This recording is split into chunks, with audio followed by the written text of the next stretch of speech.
Bonjour, je suis Alan Rich, vous êtes bien sur tvjesuschrist.com à l'émission C'est dans la Bible.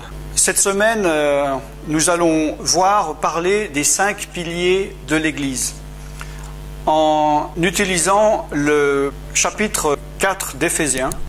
En général, on utilise du verset 11 à 15. Nous allons voir également le verset 7. Donc, Éphésiens chapitre 4, verset 7, plus verset 11 à 15. Mais à chacun de nous, la grâce a été donnée selon la mesure du don de Christ. Ça, c'est le verset 7. Maintenant, nous allons voir à partir du verset 11.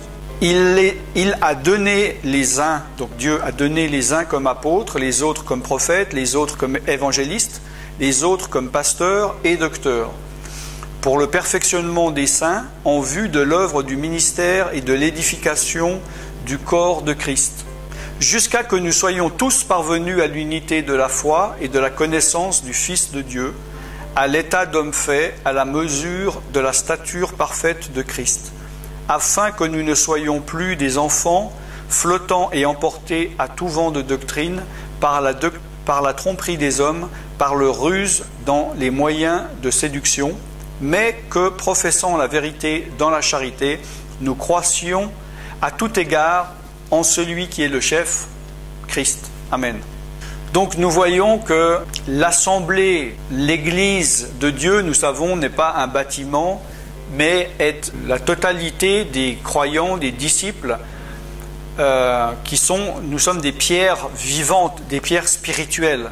Et l'Église qui va être enlevée n'est évidemment pas les membres d'une Église ou d'une dénomination, mais des croyants qui sortiront de beaucoup d'églises dans le monde entier.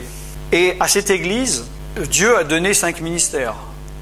Donc prophète, évangéliste, pasteur, docteur et apôtre. 5.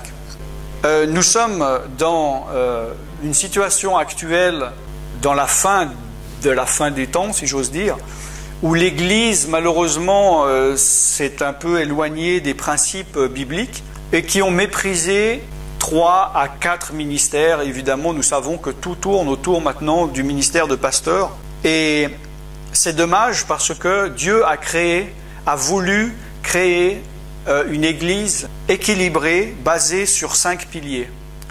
N'est-ce pas, quand un architecte, si vous voulez construire une maison et vous lui dites, voilà l'ampleur, la superficie, le volume de ma maison que j'aimerais construire, comment je devrais la construire, et qu'il vous dit, ah ben monsieur, pour qu'elle tienne debout, il faut 5 piliers. Si vous en mettez 4, 3, 2, 1, à votre avis, qu'est-ce qui va se passer? La maison ne va pas tenir. Elle va être bancale, parce que un pilier ne peut pas supporter la totalité d'une masse que devraient supporter 5 piliers. Déjà, nous savons que s'il doit y avoir 5 piliers dans une maison et qu'il y en a 4, la maison va se fissurer, la maison va se détruire.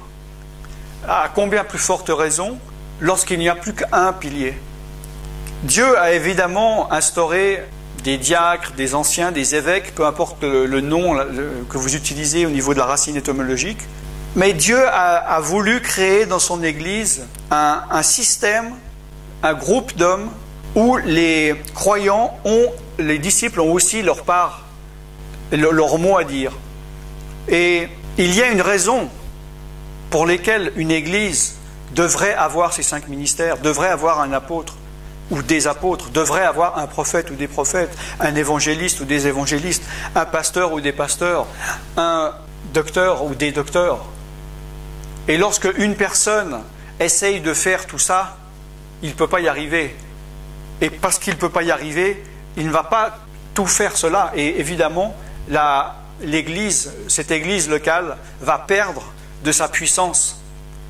Et c'est souvent le problème qui arrive, où on va dire pourquoi est-ce que les brebis de cette Église s'endorment?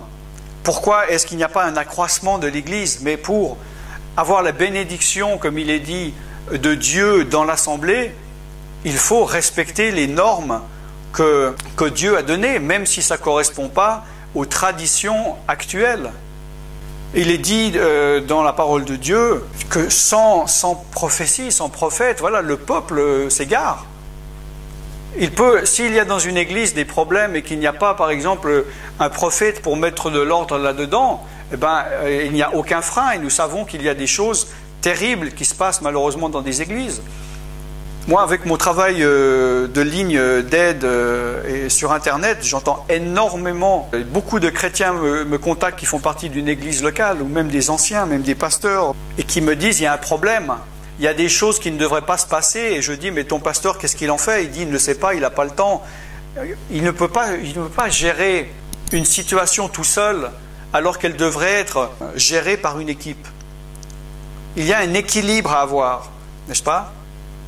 Un évangéliste, moi je suis évangéliste, à ne pas confondre avec évangélique.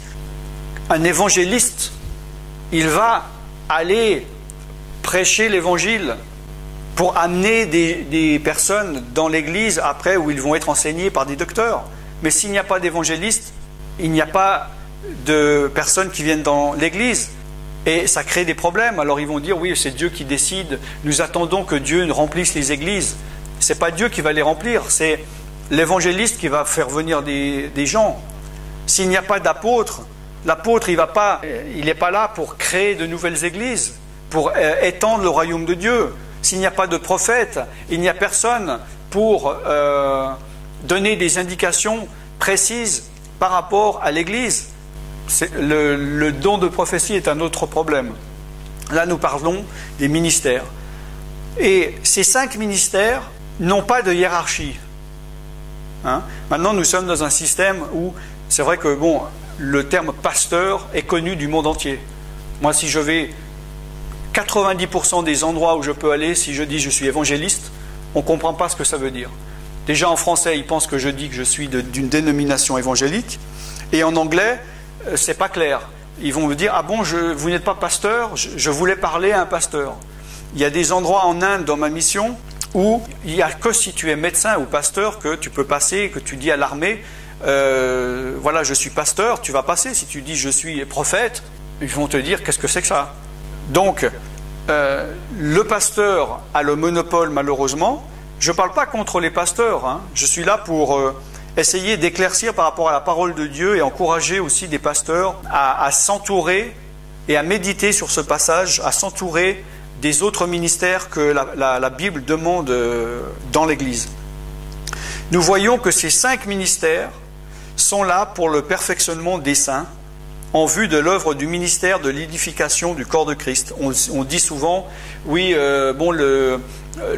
l'évangéliste, il va juste dans la rue prêcher, mais il n'a rien à faire dans l'église. Le prophète, il parle, s'il a une prophétie une fois par année, il va dire une prophétie. Mais là, nous voyons que ces 5 ministères sont là, ont été instaurés pour le perfectionnement des saints en vue de l'œuvre du ministère de l'édification du corps de Christ. Chacun de ces ministères est là pour édifier le corps du Christ, doit être là pour les enseigner, afin que les membres, afin que les disciples soient parvenus à l'unité de la foi et de la connaissance du Fils de Dieu. Chaque ministère est là pour faire connaître le Fils de Dieu. Le prophète n'est pas seulement là pour une fois par an dire une prophétie. L'évangéliste n'est pas seulement là pour prêcher dans la rue. Mais les ministères sont là pour enseigner, pour faire grandir le peuple de Dieu. C'est la Bible qui le dit. On peut avoir une opinion doctrinale différente, mais là je suis en train de vous dire ce qui est écrit dans la Bible. Regardez vous-même dans ces versets. Afin que les enfants ne soient plus des enfants, et qu'ils ne soient plus en train de flotter, emportés à tout vent de doctrine. Donc chacun a une particularité à donner et complémentaire afin que la personne ne soit pas emportée à tout vent. Des personnes viennent me contacter en me disant « Mais dis donc, mon pasteur il me dit ça, mais je regarde sur Internet, un autre me dit ça. » Et ils sont confus. Et il faut que dans son église locale, il devrait y avoir les différents ministères qui leur donnent un enseignement beaucoup plus complet, amen, afin que donc ils soient édifiés, qu'ils ne soient pas emportés par la tromperie des hommes, par la ruse des hommes, par les moyens de séduction spirituels ou humains, mais professant la vérité dans la charité, c'est-à-dire dans l'amour, nous puissions croître à tout égard en celui qui est le chef, Christ. Il y a beaucoup d'églises qui ne reconnaissent que le ministère de pasteur. Je parlais avec un pasteur, je lui disais, dis donc, il disait, oui, un évangéliste, c'est un don, c'est un gars qui sait bien parler. Non, c'est un ministère. Un prophète, ce n'est pas simplement une personne qui est là et de temps en temps vient dire une prophétie, c'est un ministère qu'il a. Amen.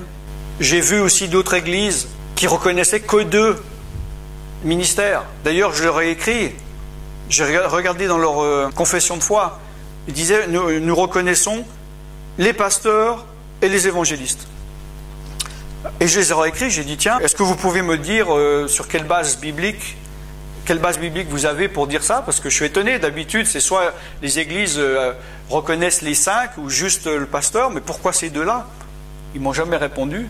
Je pense qu'ils savaient que bibliquement, ils ne pouvaient pas donner de réponse. Donc, voilà un peu les bases des 5 piliers que Dieu a établis dans l'Église. Donc ce message est assez simple parce que je m'adresse surtout dans ce message pour peut-être des nouveaux chrétiens qui ne comprennent pas le fonctionnement de l'Église et par rapport également à ce qui est écrit dans la parole de Dieu.